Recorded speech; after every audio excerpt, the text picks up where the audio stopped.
When we know more than one language and we want to teach our children that second language, it's important that we just choose one and stick with it.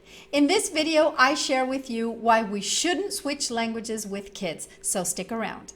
Hi, I'm Adriana. Welcome back to my channel where you could find the inspiration to simplify, enjoy, and celebrate your multicultural life. I'd love to see you here every week, so go on and hit subscribe. Many parents of the kids enrolled in my English program come to me or to some of the teachers that use my method asking if it's a good idea to just start speaking English with their children. Now, these are Italian parents, mind you, so their first language and their home language is Italian. And they ask me if they should start speaking English with their kids now that the kids are learning English because maybe they have an opportunity to brush up on their English.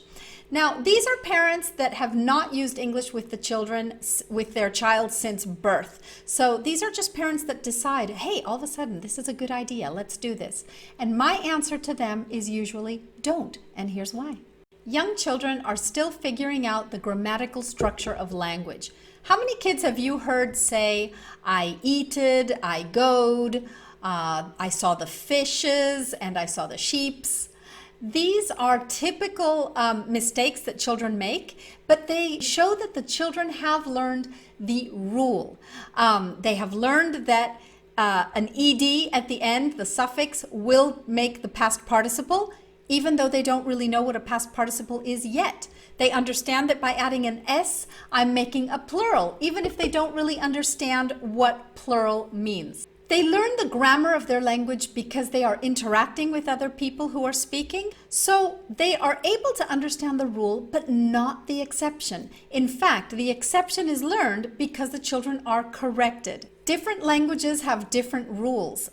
For example, red chair in Italian would actually be chair red, and hair in Italian would actually be hairs. If a person switches from one language to another language during this phase of, I don't want to say language acquisition, but language perfection or perfection of the mother tongue, the child will not be able to map out the rules of the language. They will sometimes hear the adjective that comes before the noun and sometimes hear the adjective that comes after the noun. And this will make learning language that much more difficult, both for the new language, but also for the mother tongue. The second thing is that we risk losing our bridge of communication between child and parent. The kids I work with and the teachers that use my method, English is Fun, are not just speaking English to the kids. They're doing it in such a way that they activate metacognition in the children. So the children understand what is being said to them from the very beginning. This causes the child to feel at ease, not pressured, compelled to answer. They don't understand word per word, but they do get the general gist of the conversation. Now, if a parent decides to just all of a sudden switch into the new language, they're not going to be using any particular approach. These parents will simply start speaking English.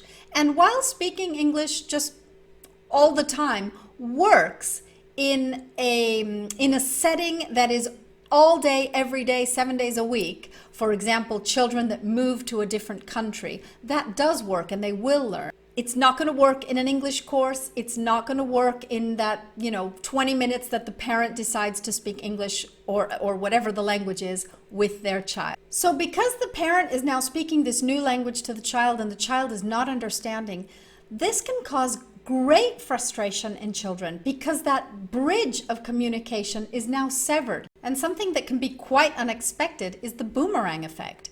The fact that these kids feel frustrated because they cannot communicate with the people they love the most, their parents, can actually bring them to not like the new language. So all of our efforts to teach the new language, to get the child interested in the new language, will be in vain because this is the language that took away mom and dad. But don't despair because you can still do this. Just wait a little bit longer until your child has reached a stage of development where games are a little bit more intellectual. And you'll know because your child will bombard you with riddles and word games.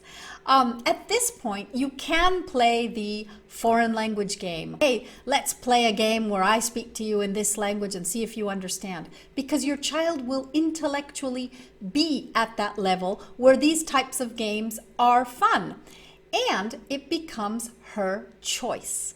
But meanwhile, what can you do? Well, why not get her enrolled in a course? Now, should you choose a native speaker or not? Find out in the video that's on your screen right now. Thanks for watching. See you next week. Bye.